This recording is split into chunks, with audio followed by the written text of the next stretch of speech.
Bonjour et bienvenue pour la présentation du quatrième exemple pour le logiciel Mecasol. Donc ce quatrième exemple, vous le trouverez dans le guide de validation que vous avez maintenant sous les yeux. Quatrième exemple. Alors le troisième exemple, je ferai pas de présentation dessus parce que j'avais voulu faire une comparaison entre le CCTG 62 et l'Eurocode 7, puisque c'est vrai que l'Eurocode 7, quand même, pour la norme, du moins qui permet d'application de l'Eurocode 7, la P94-262, est beaucoup inspiré du CCTG 62. Je voulais voir s'il y avait quand même une différence importante ou pas. Il y a une différence, mais bon, sans plus. Voilà, donc du coup, j'ai pas vraiment, je vous laisse regarder l'exemple numéro 3 directement dans le guide de validation. Je trouve que ça n'apportait pas beaucoup d'intérêt dans le cadre de l'utilisation du logiciel, et on file directement sur l'exemple numéro 4, donc qui est le calcul de portance de pieux par la procédure du pieux modèle, un essai pressiométrique. Voilà. Donc, calcul de portance de pieux par la procédure du pieux modèle et avec les essais pressiométriques. Donc, on n'est plus dans le cas précédent où on était calcul de portance par pieux par la procédure du modèle de terrain et essais pressiométriques. On reste toujours dans les essais pressiométriques, mais cette fois-ci, on passe par la procédure du pieux modèle. Donc, on va cliquer dessus. Donc toujours les deux mêmes onglets, l'onglet caractéristique du pieux et l'onglet caractéristique des sondages. Sauf que sur ce dernier, voilà, vous voyez que la présentation est différente puisque dans le cadre du pieux modèle, on va avoir affaire à plusieurs sondages. Alors que dans le cadre de la procédure précédente qui était le modèle de terrain, là c'était le terrain qui était modélisé et donc on n'avait qu'un seul modèle de terrain. On n'avait pas 36 sondages, tandis que là, on va avoir beaucoup plus de sondages et ça va être fonction, et c'est la raison pour laquelle il apparaît ici la surface d'investigation géotechnique. Voilà. Donc, dans le cadre du CEREMA, de l'examen du CEREMA avait 4 sondages, le sondage P1, P2, P3, P4, il va falloir vous rentrer dans ces tableaux avec le profil pressiométrique d'un côté et le profil éthologique de l'autre côté. Donc je vais vous en faire grâce parce que là ça va être quand même vraiment longué et on va charger directement l'affaire.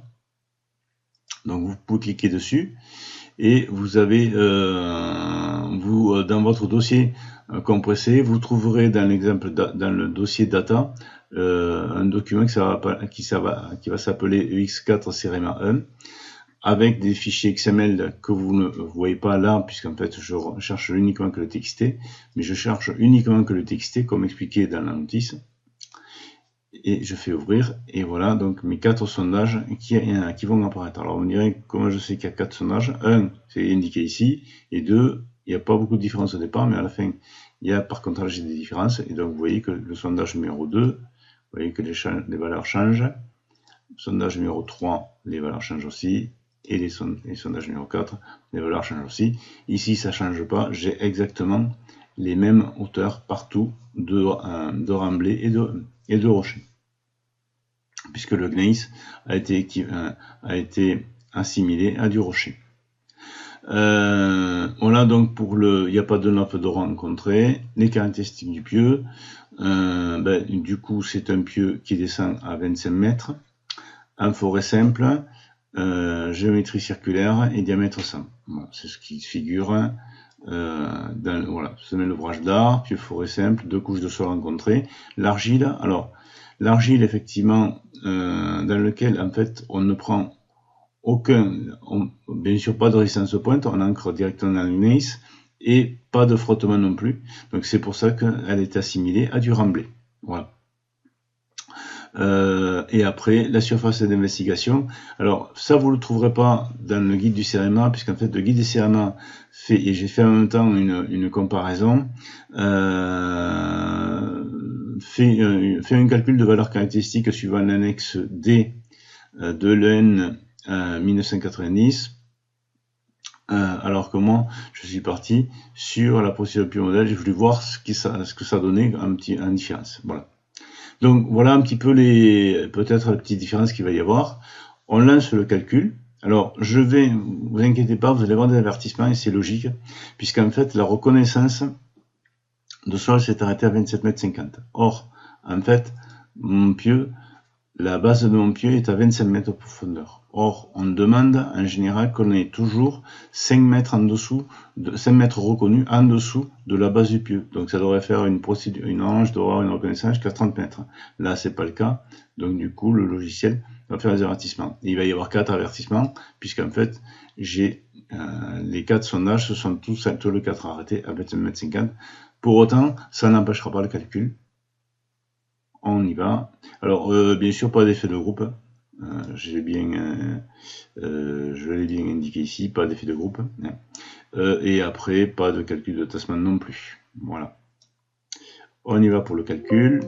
Donc, c'est ce que je vous avais dit. Le fait qu'effectivement, on se soit arrêté à 27,50 et pas à 30 mètres.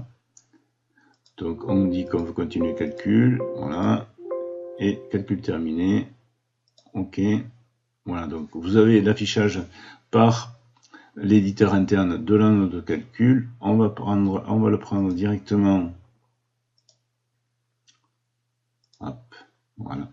On va le prendre directement sous Word. Ça sera quand même plus lisible. Voilà.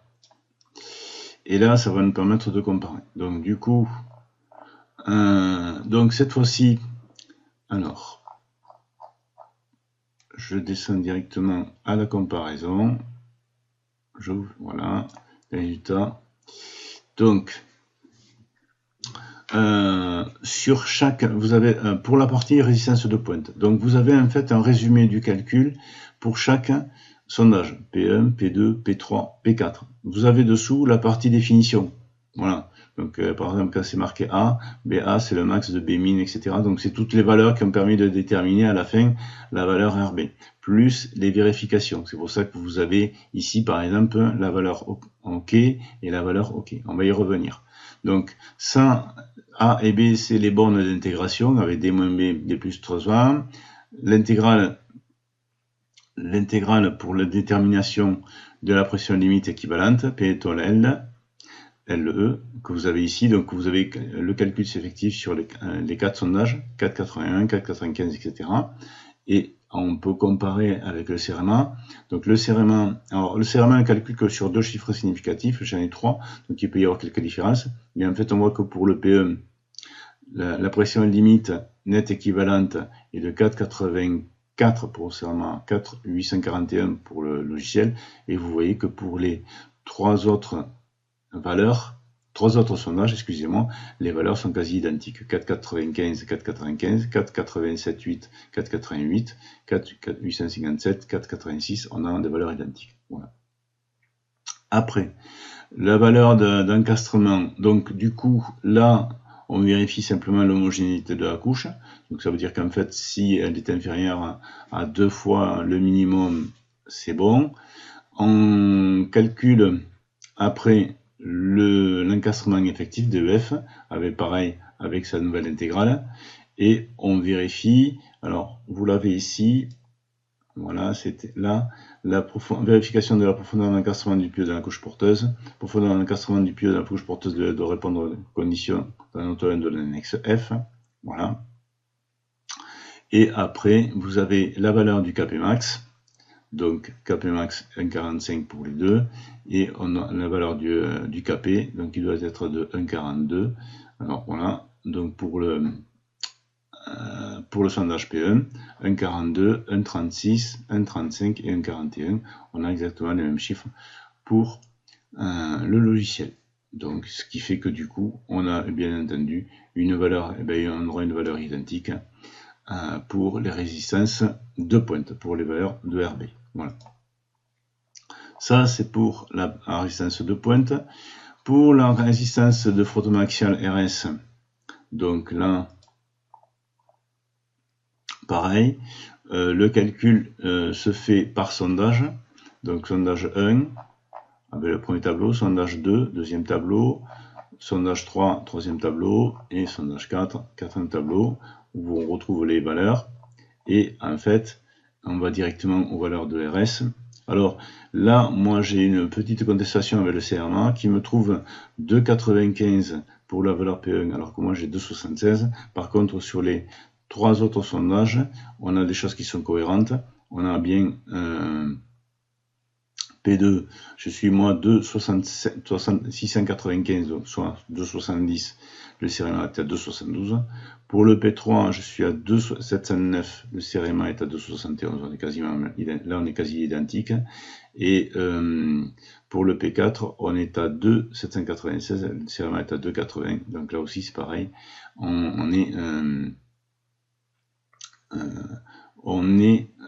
quasi identique. Donc il n'y a que le premier sur lequel effectivement on n'est pas tout à fait d'accord, et je pense qu'il y a une erreur côté CEREMA. Voilà. Donc la détermination des valeurs moyennes de portance, donc ça c'est propre à la méthode du PuModel. La détermination des facteurs de corrélation Xi3, Xi4, puisque effectivement dans le cadre de la procédure du PuModel, on n'a pas de coefficient de modèle gamma RD2, on n'a qu'un coefficient de modèle gamma RD1 qui est de 1,15, donc ça effectivement on retrouve pas